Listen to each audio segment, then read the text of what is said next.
Hi అండి, welcome to Sujatha blogs. ఈరోజు నేను రుచికరమైన వెజిటేబుల్ బిర్యానీ ఎలా తయారు చేయాలో వీడియోలో చూపించబోతున్నాను. ఎక్కడ స్కిప్ చేయకుండా చివరిదాకా చూడండి. వీడియో నచ్చితే లైక్ చేయండి, ప్లీజ్ సబ్స్క్రైబ్ కూడా చేసుకోండి. ఈ వెజ్ బిర్యానీకి బాస్మతి రైస్ అయితే తీసుకొని నానబెట్టుకున్నాను. క్యారెట్, పచ్చిమిర్చి కట్ చేసి పక్కన పెట్టుకున్నాను. బాస్మతి రైసు ఒకసారి కడిగి మంచినీళ్ళు వేసుకొని నానబెట్టి ఉంచాను. ఇక్కడైతే మిల్ మేకర్ కూడా నానబెట్టాను.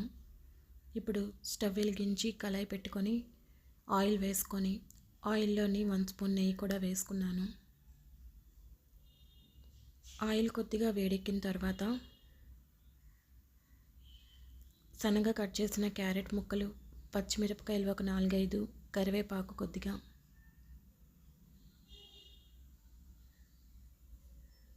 వేసుకొని ఫ్రై చేసుకోవాలి.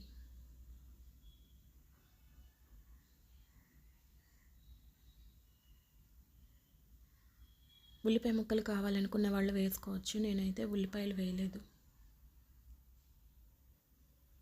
ఇప్పుడు నానబెట్టిన మిల్ మేకర్ వేసుకుంటున్నాను.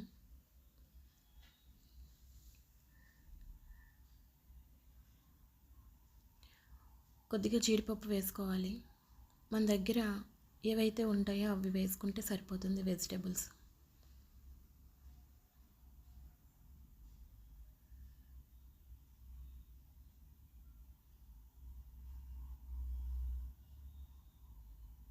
కొద్దిగా ఇప్పుడు లవంగాలు, మసాలా దినుసులు వేసుకుంటున్నాను, ఇలాచి, ఇంకా బిర్యానీ ఆకు కూడా వేసుకున్నాను.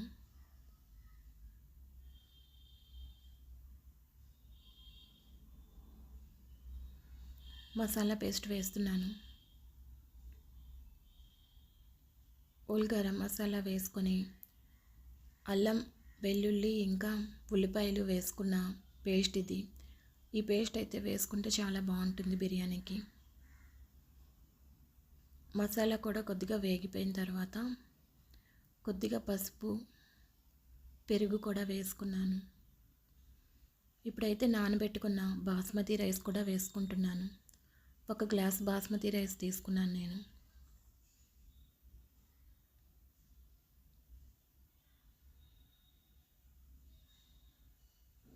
ఇప్పుడైతే బియ్యానికి తగినట్టుగా వాటర్ వేసుకుంటున్నాను.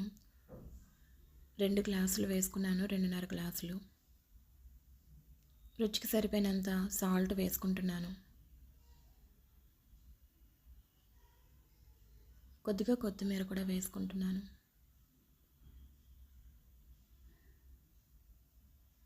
సాల్ట్ వేసుకున్న తర్వాత ఒకసారి బాగా మిక్స్ చేసుకోవాలి.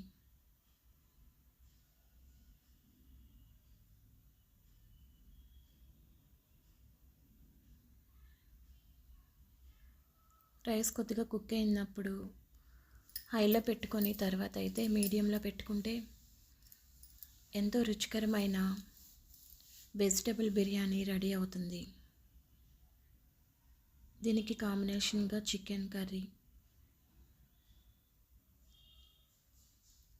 ఈ వీడియో కనుక మీకు నచ్చినట్లయితే లైక్ చేయండి, షేర్ చేయండి, సబ్స్క్రైబ్ చేసుకోవటం మర్చిపోకండి. Thanks for watching. మళ్ళీ నెక్స్ట్ వీడియోలో కలుద్దాం. మా వీడియో నచ్చితే మాకు లైక్ ఇచ్చి మమ్మల్ని ఎంకరేజ్ చేయండి. Bye bye.